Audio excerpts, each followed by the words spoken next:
What's up, all my strange darlings out there in Horrorland? This is Pete from the Lassercast. I know that was fucking corny, but we are dads. We make corny jokes. Uh, right off the bat, before Danny and I even get started, I want to say, hey, look, he's got a fucking thing that says dad on it. There you go, a mug. It's a dad joke coffee mug. Guys, he reads books too. He's awesome. So anyway, I got a different background for our episode for the moment. I'm going to change it to the Strange Darling one in a second. But here's the thing I want to say to you guys. If you haven't seen Strange Darling, don't watch this video. Go in completely blind. That's what I've been telling people from day one. I knew nothing about this movie whatsoever, save the title. I don't even think I saw the fucking poster before I saw it. Just Danny saw it and my wife saw it. So you've been warned. Everything from now on is going to be a spoiler. So, Danny, did you like this movie? No, I love this movie. I there's a thing that happens. There she is. There's a thing that happens when I go to the movies where it very often, there's like a getting to know you period for me with a movie. Usually it's about 15 minutes where it's like at the 15-minute point, I start to either say to myself, oh boy, or I start to say to myself, okay, all right, let's go. And like, sometimes it's a movie like Trap where I'm like, all right, there's a couple things that I'm already not really feeling crazy about, but I also like these things. So I'm just going to kind of go along for the ride here. Yeah. There have been movies that I've seen where, and I'm not kidding, and I have people who were with me in the theater who could testify to this, where like the movie started and within about 15 seconds, I've turned to them and gone, oh God, I'm going to hate this fucking movie.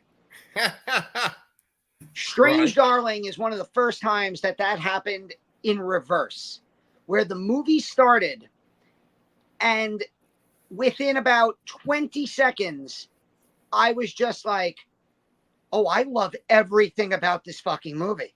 Yep. The movie starts just to like, and this isn't even really spoiler territory because it's literally the movie starts. The movie starts, first of all, it like announces itself as 35 millimeter, shot in 35 millimeter. So you know you're going to get this beautiful print of the movie. And then you get almost instantly a Texas Chainsaw Massacre-esque crawl. Yep. And as somebody who fucking worships the ground of the Texas Chainsaw Massacre, yes, I loved that they went there. I love that they did that. I love that that kind of sets the tone for what you're going to watch. Because again, like you, I had seen the trailer, but the trailer does a very good job of not really overplaying its hand, unlike some other trailers that will not be named. Oof, And so knowing as little about this movie as I did, I basically knew that it was Kyle Gallner and Willa Fitzgerald, and that they were going to be in this like cat and mouse game. Yeah. And there's a line in the trailer where Willa Fitzgerald asks him, "Are you a serial killer?" And then there's scenes of people following each other and running from each other, and I'm like, okay, so it's going to be a kind of cat and mouse thriller. But I don't really know anything else about it. Yeah. And so you get this Texas Chainsaw Massacre style crawl while you're getting this really awesome version of the song Love Hurts, which I think is originally done by Nazareth. And you're right. Yeah. And it's redone. And the music in this movie, I want to shout out Zeeberg right away. The person who does the music in this movie, I think she wrote, like, aside from Love Hurts, I think every song in the movie is an original. Yeah. And it just hooked me right into the movie. Mm-hmm. And then on top of that, we get this Kill Bill-esque Tarantino style out of sequence like timeline. Mm-hmm. So it's like it tells you this is like a story in 6 parts. Mm-hmm. And then we jump to, I think it's part 3. Mm-hmm.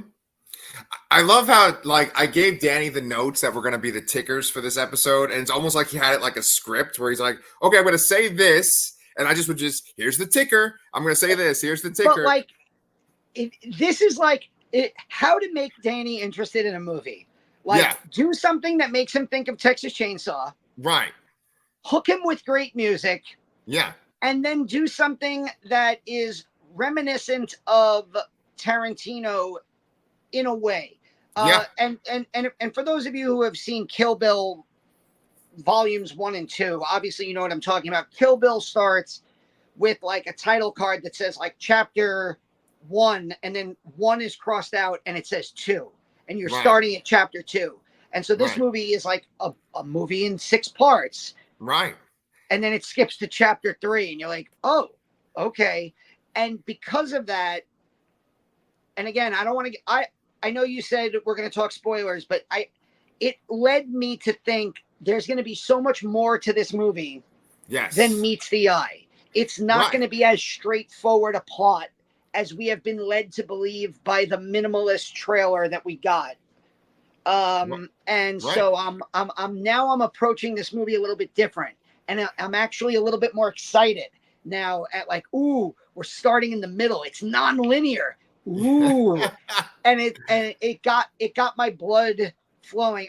Tarantino is one of my favorite filmmakers, going back to Reservoir Dogs and Pulp Fiction, which, you know, tell very basic stories but non-linear ways, so you're kind of bouncing around.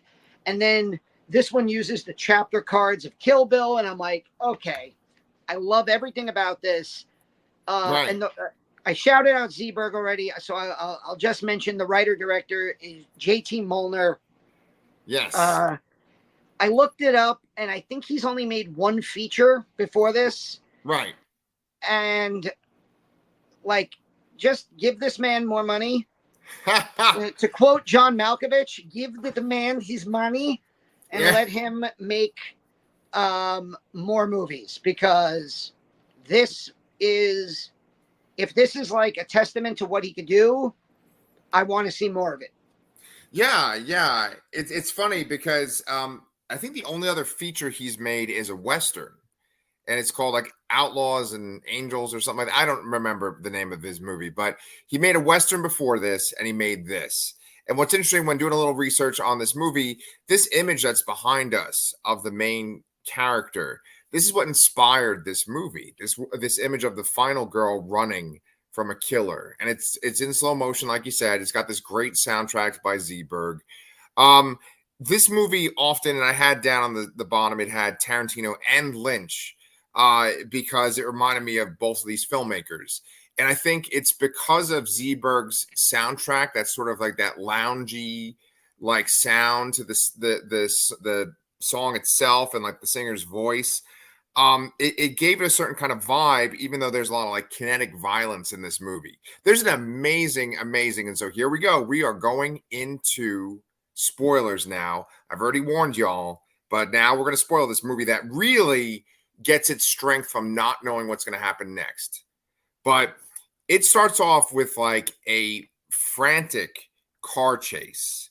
So it's interesting when you watch the formula for this movie. You already described it. You got the image that we see over here. We have that Texas Chainsaw Massacre crawl before it. We have a shot where it's the guy in a hotel room, and there's the woman asking him, "Are you a serial killer?" And he's just like smoking a cigarette, and he smiles at her. So your brain, after watching go ahead. And the thing that the trailer does, I don't know if you even watched the trailer. I did not. No. So the thing that the trailer does, which is really, like, in retrospect, is really good because it kind of throws you off a little bit, is they're in this like dimly lit car outside of this seedy hotel, and she's like, "There's one question I have to ask you. Are you a serial killer?" And he like has the cigarette, and he kind of gives her this like smile, like, "What?" And then in the next, and then there's this fast edit in the trailer to him choking her with his hands around it. And you're like, oh, okay, so it's a serial killer movie. And then you see images like this that you have behind us.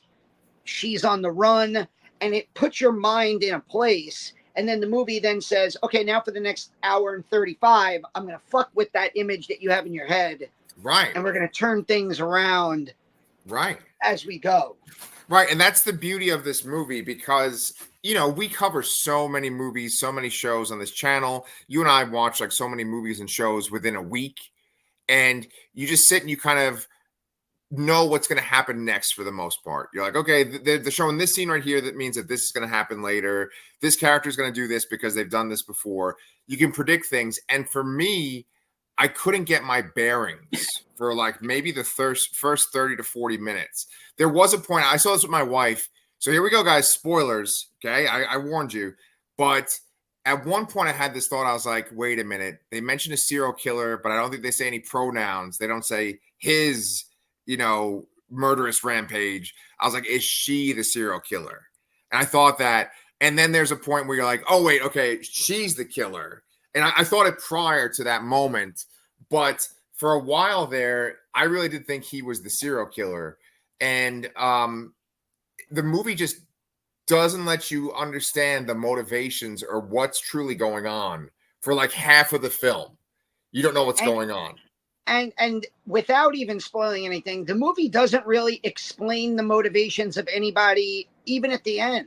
And I feel like this is the type of movie where if it had been 10 minutes longer and they had exposition dumped backstory into these characters, it would have ruined it. Not ruined it. It would not have made it.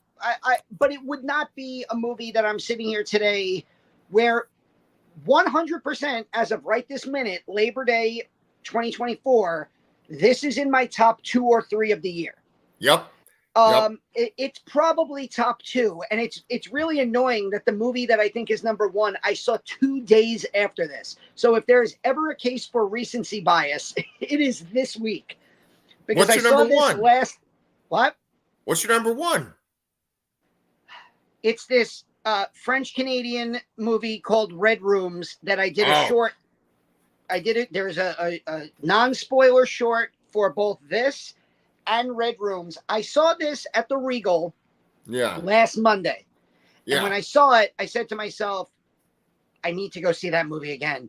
Oh my God, I need to go see that movie again. So of course, by Thursday, it was already out of the Regal, which pisses me off because now I'm probably not going to get a chance to see it again until it's available on digital streaming. Yeah. But then 2 days later, I had a ticket to IFC. They had Red Rooms there with the director, Pascal Plante. He was there for a Q&A. And I had no idea at all what that movie was, but I just trust the IFC Center when they say, this, tech thriller that people are saying is David Fincher-esque, and the director is going to be there. So I'm like, all right, I'll go. Why not? I have a membership to IFC. Whatever. It's the summer. I'll go. And I was fucking blown away. So like I saw my 2 favorite movies of the year last week, 2 days apart. So you can very loudly scream recency bias at me for these 2 movies, but I think what I loved about both of them is the thriller nature of it. Like this movie it's not a traditional horror movie. I don't think I would even classify this in horror. I think I called this in my short. I said it was like if Tarantino directed an erotic thriller. There you go. And, there you go. We're like almost 15 minutes in, and I know I just want to make, like, we haven't even mentioned the names Willa Fitzgerald and Kyle Gallner yet. And what makes this movie so fucking great is that it is effectively these 2 actors.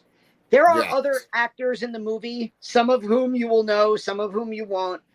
Right. But this is effectively 2 actors just bawling out. And I made this point in my short review, and I wrote a Facebook review of this movie, and I said, I call it the Toni Collette Award. Every year there is a performance in a genre movie, horror, sci-fi, thriller, etc., that is far and away above 98% of the performances in any movie of that year. but Yeah. they receive 0 nominations at the big award shows. Right. This year, it's Willa Fitzgerald. I think you're Willa right. Fitzgerald's performance in this movie is probably the best of the year that I've seen from an individual performance. And I Right. just know she's not going to get any recognition from any major awards. But yeah, she was fucking great as Madeline Usher on Mike Flanagan's Fall of the House of Usher. And she is unfreaking believable. Kyle Gallner is just a rock in movies like this. In movies like this, he can play this character in his sleep. He's so fucking good. Yeah. He's so good at playing. He's like, I don't know how to explain it. He's at the exact same time really good looking, but also really seedy looking. Yeah. It's a mustache. Yeah. It probably is. Because he pulls that look off where, like, you're in the car and you don't know. He could be this just really nice guy who's looking for a fun night with this hot blonde. Right. Or he could be a serial killer who's, choking her out in the hotel room. You have no idea until obviously the reveals are made later on. But they just absolutely killed it in this movie, and they played off of each other so well. It's the kind of movie where, like, I'd love to watch. I'd love to own this on a physical media copy that has like actor and director commentary, and I'd love to watch this with the commentary on and hear them talk about what was going through their minds while they're in the hotel, while they're in the car, while they're doing these chase sequences, because there's so much of the two of them playing off of each other. And as the director, to have the quality of the acting there, it's got to be such a fucking blessing for JT Mulner to just sit back and be like, wow, I wrote this script, and like these two actors are like, this is it. This is like this is the dream. They're just killing it. Yeah, I mean, the scenes with them in the motel could just be scenes from a play. You really could just have a play, 2 actors on stage, and it's them in a car talking, or it's 2 sets, them in a car and then them in a motel room, and all the other stuff is great too. But like, you really could just have this like 1-act play in this setting. What's really interesting about the two of them is that this movie, maybe intentionally or unintentionally, talks a lot about our conceptions, our ideas of gender roles, right? I mean, we automatically think, just because there aren't really any female serial killers, we automatically just assume he's the serial killer. And the movie does things intentionally to make us think that too. In the credits, which they show the credits, and it says the names of the actors and who they play, like in bold giant letters when you're watching her run in the beginning, and it calls him the Demon. So you're like, okay, well, he's the serial killer. He's called the Demon, right? It shows her running on screen, and like she looks like the final girl. What I was going to say before was the director, he was inspired by this image. He had this image in his mind, and he's like, okay, I'm going to build a story around it. And I think that when he was building this story, he was thinking, okay, how can I kind of play with that idea? We think the final girl's being chased. We think it's this ruthless killer. Now we have to explain why she's being chased. Maybe she's the killer. And I think that that's just a really interesting thing, because as an audience, we're sitting there, we make an assumption, then we get rattled a little bit because things don't add up. Like in the very beginning, she's being chased. And I got to say once again that car chase in the beginning is so intense and so exciting that it just gets you hooked right away. Then it shows her running in the woods. And I had Lynch on there too. And I was talking about David Lynch before, but there's scenes in this movie that remind me of the newest season of Twin Peaks, The Return. And there's scenes where people are in the woods and they're acting kind of crazy. There's scenes where people are in a motel, and it kind of reminded me of this too. But she's like running from this killer. And then at one point she like rests up against a tree. Her ear is missing. And then she stops and she smokes a cigarette. And my wife said that was kind of a clue for her, because it seems weird that like she's like being chased by a serial killer. Her life is going to end, but then she stops and she takes this like long drag of a cigarette, right? And I felt like that was very David Lynch. The missing ear is obviously very much like Blue Velvet. Also, But right. Reservoir Dogs. Right. Tarantino and Lynch. Those were two big influences. I mentioned on here, and it says right here on the bottom, Red Letter Media's favorite actor, Kyle Gallner, right? They love this guy, and they have a whole episode just devoted to watching movies of his. And he's always kind of like the supporting. Go ahead. He's become like a Scream king. Like if there are Scream queens, you know, he had a small role in Scream 5. He was in Smile. He was I don't know if you and Sherry saw this movie called The Passenger. No.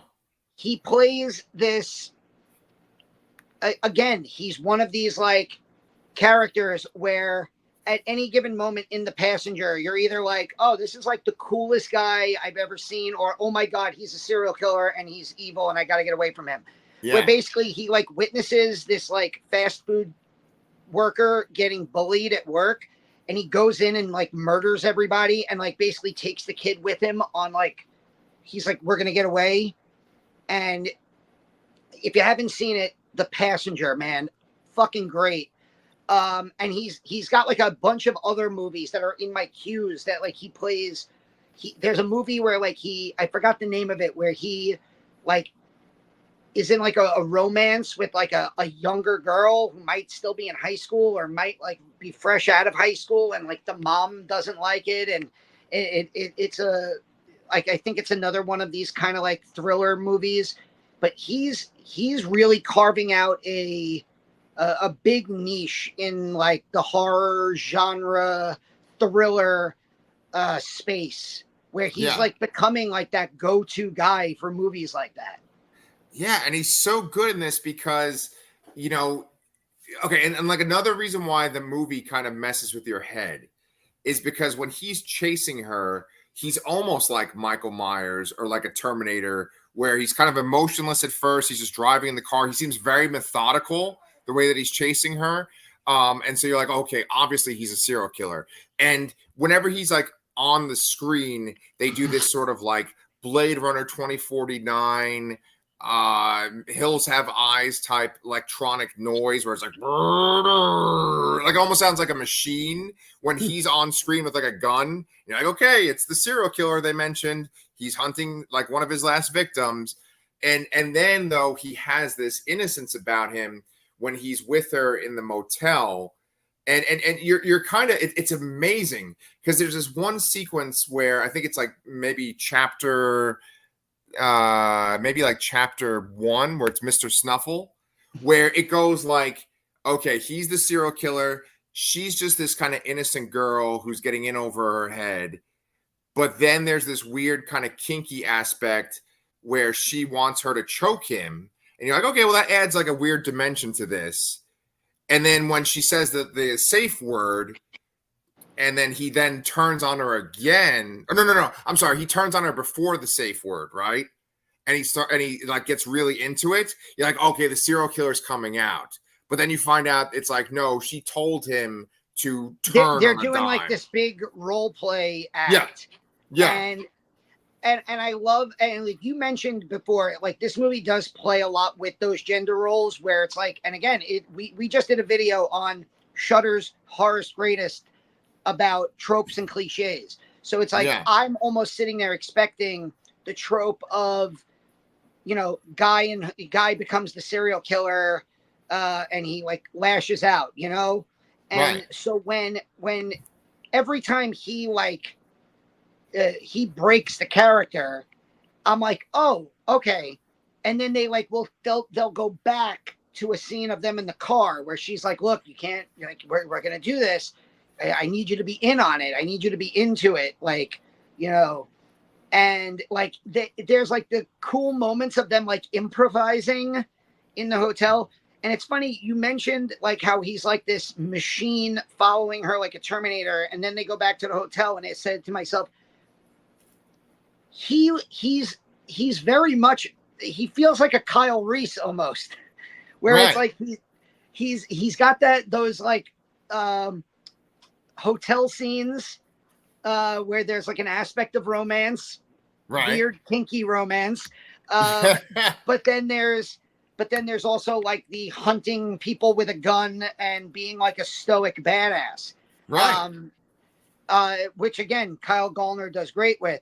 The other movie that this just now reminded me of, when you reminded me that his character was called the Demon, and again, this might give away a little bit of the ending, but we are talking spoilers now, is Frailty. Yes, I'm glad you brought that up. Yes. Because there are moments where Willa Fitzgerald's character is on the screen, and she has these moments of like, she's totally into it. She's playing the character. She's scared, but she's not really, because they're in the role play. And then she'll have like a moment where she'll like genuinely be taken aback. And we find out later that she gets these flashes of a demon of some kind. And those now become the people that she has to, again, you have it up on the screen. The big spoiler, the big twist of the movie is that she is the serial killer. She is the electric lady. She's carving EL into her victims' chests. Right. And the reason she does this is because she gets these like visions of, and again, thank goodness, JT Molnar, he does not give us too much with this. We get this ever so slight flash on the screen. Yeah. Of like, you can't even really make out the image. It's like a red squiggly line that kind of looks demonic in some way. Right. And, we don't get 20 minutes of exposition. We don't get, a flashback to her childhood. We come to understand, oh, this is who she is and this is why she does it. And in that, those ever so slight, quick flashes. Right. And it's very interesting because she has those flashes pretty much when she's like in danger and she kind of has to kill to get out of it, especially at the end when she's with the cops, right? They never explain it, like you just said, and it almost seems like it's part of like a survival mechanism for her where, she's about to get in trouble, she has a flash, and she kills a person. Now, that's one of the main interesting things, if not the most interesting thing about the movie, is that she is a serial killer, but she really knows how to play off of the victim, the female victim role, right? Like, the first time we hear her talk, she's going and she's seeing these people that are in the middle of the woods, living in a house up in the middle of the woods. And she's like, can you help me, please? Right. Then we see another shot where she's like in a freezer in the movie and she's like, seems like this damsel and he's chasing around saying, here, kitty, kitty. Right. Like, so you're always thinking that she's the victim and that she's in trouble. At one point when she leaves him in the hotel, there's this long shot of her just like walking out of the motel. And there's people like looking at her and she's barely wearing any clothing at all. And once again, she's like, can you help me? She's always playing like this attacked victim. And you just kind of believe it at face value because you expect these things. You've seen movies, like this type of situation. And so everyone goes to help her. And for the most part, it leads to their death, So, it's just interesting how she seems so like hell-bent on survival and she knows how to do it. I think like the most telling one is when finally, and we've already warned you about spoilers, Kyle Gallner is dead and the cops come in. She knows to pull down her pants to make it seem like she was the victim, in this scenario. And I think it's this like little touch, but it's so like telling of the character, And I love that tension there with the two cops at the end where the one cop's like, we don't know what's going on. He's like the surrogate for the audience. They're like, there's something wrong here. We have to do something. And the girl's like, no, look, she's the victim. We have to like take care of her. And I love that the movie, and again, you mentioned like the movie toys with these gender roles. And I think there was a point where I got nervous that the movie was going to get a little bit preachy. Yeah, right. And it doesn't do that. It just continues to, like, it acknowledges that the gender roles are an actual thing that exists. Right. If you walked into a hotel room, if you walked into a home and you have a woman handcuffed, crying and bleeding, and a dead guy on the floor, and she's saying he attacked me and raped me, you're going to believe her most of the time. Like yeah, the guy's laying there dead, but you're going to be like, oh, she defended herself against this attacker. Right. And the male cop is like, well, okay, let's call this in. Let's figure out what exactly happened first. And the female cop being like, oh, so you don't believe her, huh? You're gonna just take his side. And he's trying to be like, no, it's not about that. It's like, I'm trying to do like competent police work. Right. I'm not trying to take any side. And Right. and I love that the movie continues to like play with that idea. And I think it's great because Willa Fitzgerald like plays into that so well. She knows that these gender stereotypes exist, so she's going to play into them. She knows that she's a beautiful woman, and that, if she wants to seduce a married ex-drug addict cop back to a hotel to play a kinky sex game with her until she's ready to put him down, she can do that because she's good looking enough to just, you as the guy will ignore all of those conventional warning signs in your head because it's Willa Fitzgerald. Yes. She knows that she could play kind of the rape card at the end and use that to her advantage. And she knows that she could play on the female cop for sympathy. And it's interesting that she actually lets that female cop go. Yeah. She also lets the nurse go earlier in the movie, and the one woman in the movie she does kill is not because it's not because she wanted to, it's because she had to get away. And the woman was like, that woman was being wait, we don't know what's going on here. We need to call the cops and figure stuff out. And she was like, oh my God, I'm in a rush. And Well, she does shoot Barbara Hershey in the head too later. She does, but that also is like you are about to rat me out and get me, and I need to get the fuck out of here. Yes.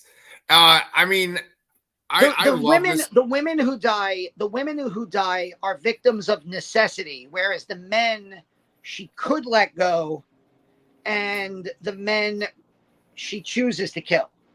Yeah. I mean, it's a fantastic movie. I need to see it again.